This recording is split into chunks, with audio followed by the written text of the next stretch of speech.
Hi, welcome to the small shed. This Saturday I've got a problem to sort out for men in sheds. See you in a minute.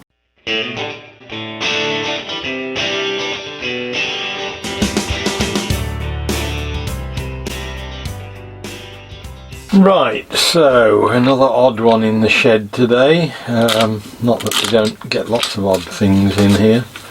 This is an emergency stop button from Men in Sheds. We have about 6 or 8 of these spread all the way around the walls of the room, and if there's any problem at all with either a tool or somebody getting hurt or I don't know, anything you can think of, you just go and hit this button and it kills all of the power to the workshop. Everything goes dead apart from the lights, and we want to keep those on because you wouldn't want to be in the dark. And we've had these running for about 6 years but at the other shed, and we've just installed them at the new shed. And in the course of working on the new machine room, which I am doing, the electrical guys that we've got came in last week and extended the ring main round and fitted all of these in the machine room, and that was all fine and good. And the problem is that we'd only got a pair of keys for them, and that wasn't a problem. We always knew where they were always hung up in a cupboard. I used to go around once a month and check one in turn, so that we always knew they worked, and that was great. However, last week they came in and fitted these, and on the Monday they did that, and they tested them all, and they put the keys down on the desk because we haven't yet got places to put things. And by the time I came back in on Wednesday, these things had disappeared, the keys. And so we all sort of went, oh, what are we going to do now, and panicked a bit and thought, oh well, it's not a problem really. And then damn me, within 10 minutes, quite by accident, one of the guys leaned against one of the buttons and hit it, killed all the power, and of course without any keys we couldn't turn it back on again. So us being Men in Sheds rather than a responsible organisation, we just took the cover off, put duct tape over the hole where all the wires and all the nasty bits are, and thought, well, we'll have to leave it and worry about that another day. Now ideally we'd probably go out and buy another one, and in the hope that the keys we get would be the same number, because we've bought these on separate occasions in the past and all the keys were the same. However, today I thought before we went down that route I would bring it home with me, and I'm just going to take the whole thing to pieces to see. That's it, you see, that's what happens. It just releases like that, and then when you press the button it goes in and it latches. What I thought I'd do is to see if I could get the lock part out, which I can. Here we are, and it's a fairly simple sort of lock mechanism. So I'm hoping that with a bit of knowledge and understanding of what this is doing, I can make a new key and we don't have to go and buy one. Right, yeah, so firstly to understand how it goes together, which is fine, and now we will see what we can do to find out how to make these tumblers work,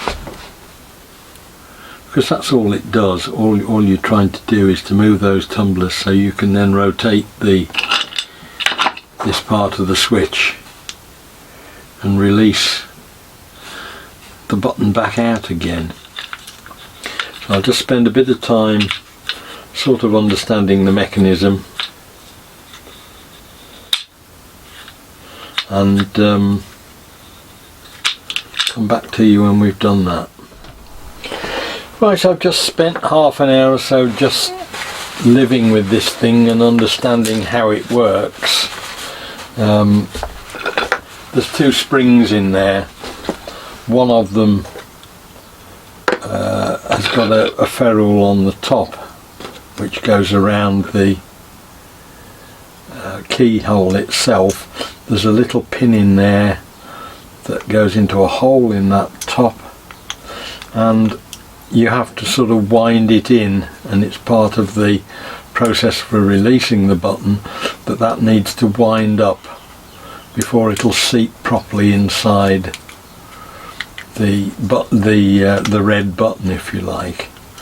And once it does that, it will spring out on the other spring,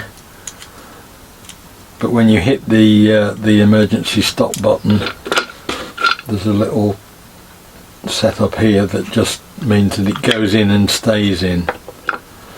So to release it, you then have to twist this spring that's effectively wound up in here with the key, and of course we haven't got the key. So I sort of understand how it all goes together now, and that's the important thing. I've been playing with a coffee stirrer stick, which isn't strong enough, I don't think, but you can probably see. Just wind it in a bit. There's little pieces in that lock which go in and out when the key goes in, and obviously the depth of those going in and out is set by the key itself, and when those things are all inside that barrel will then turn within the stop button. At the moment it won't, because they're sticking out sideways. So I'm just going to see if I can make it work sort of in principle by taking the coffee stirrer, and wherever there's a set of these little sprung loaded bits sticking out, I'm just going to make a mark on the stick at the side, which have come out there, and I'm going to get a file and file a groove in that position, and hopefully that'll give me a rough clue as to whether or not I'm on the right track, because if I can make this fit inside this and turn, I'll know that we're getting there. At the moment that's sticking out on that side, so again we'll just mark it, file it down, and keep working at that until we get somewhere. Obviously it's not the answer to have a wooden coffee stirrer, but I think the principle of being able to operate the lock itself and open the button should be established if I can do that. Okay, so I've had a go at this for about half an hour or so now, and I'm not quite there. I don't think that the principle's right. It's hit and miss. I've just got it to turn a second ago. It's nearly there, but the problem is I think the coffee stirring stick is both too narrow in width, and it's just not flexible enough. It's too flexible, I mean, as well, so that it's almost breaking. I have had it sort of operating the lock, but it's very hit and miss, and because it's not the right width, I can't sort of rely on that. As I say, I did get it to turn a minute ago, but it's very much a one-off. Yeah, there you go, it's just gone. So I'm just going to try now. I'm going to break out the big guns. I've just been in the house and got the brass bits box, and I'm going to see if I can find a strip of something brass, nickel silver or something, that we can get a decent fix on something that will work and something we can file down to make a temporary key, if you like. Right, I just found a piece of brass. It's about the same width, slightly wider than the coffee stirrer, but not much. It's a little bit too thick. It won't actually go into the key at the moment, but it's so close. I think we'll do a bit of filing on this, get it to file to width or thickness to go in, and then we can start doing what I was doing before, put the key in, mark it with a marker pen, and then start and file away at these edges.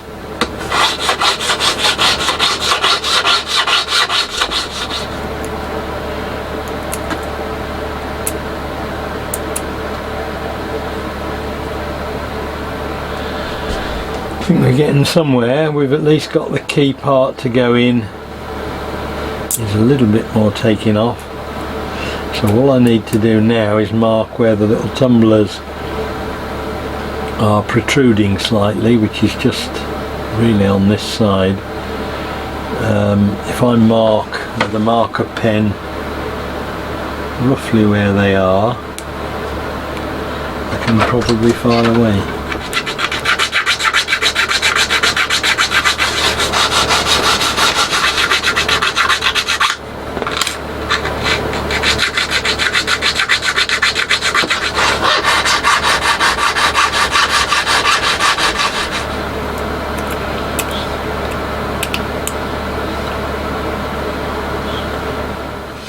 I think I'm beginning to get somewhere and understand what's going on with this.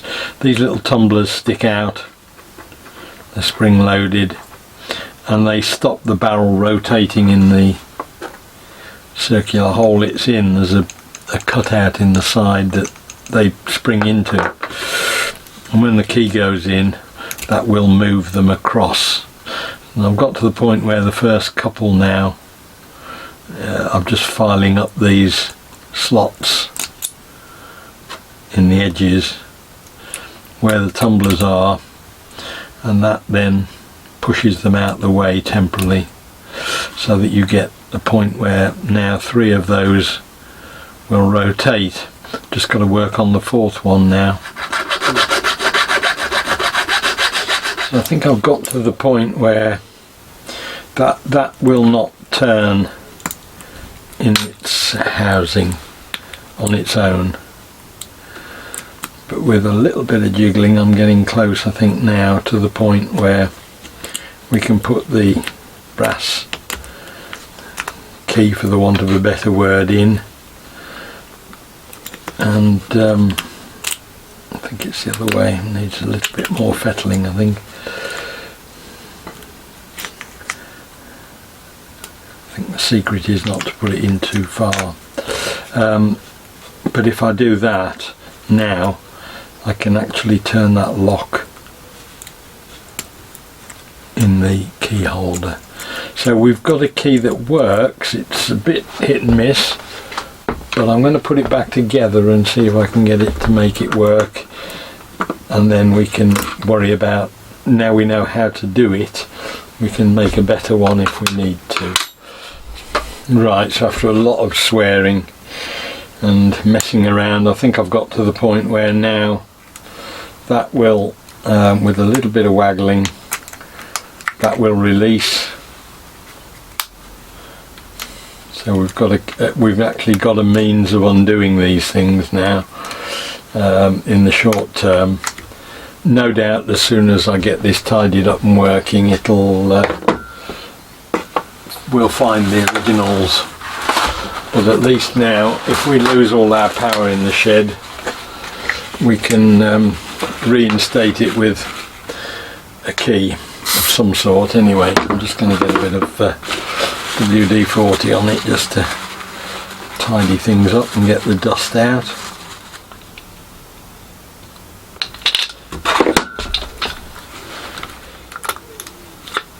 That's it. I think it needs like a T-handle making for it, because you can't really grip it well enough, but at least now it works, and we can reset them. So I'm pleased with that. It's got us out of a difficult situation. Well, that's got me a stop button that I can now release if we need to, if it gets accidentally knocked off, and hopefully now the shed will be a safer place for it. And whereas I do things like this at home and don't worry about it, we can't really be messing around when it's other people that are involved with it. The only thing I'm going to do now, apart from dropping it, is to get I'll try and get some sort of a handle made in brass, just to give you that extra bit of leverage that will make it work just that bit better. But the other thing, of course, is to drill a hole in the end, put a chain on it and tie it to a brick or something, because it will only be a matter of weeks before somebody loses it again, and we'll be in trouble. So if I get it onto something that can't be lost, we'll be in a better place. Hope the video was of interest. Look forward to seeing you next time. We'll be doing something different in the shed. I'll see you then. Bye.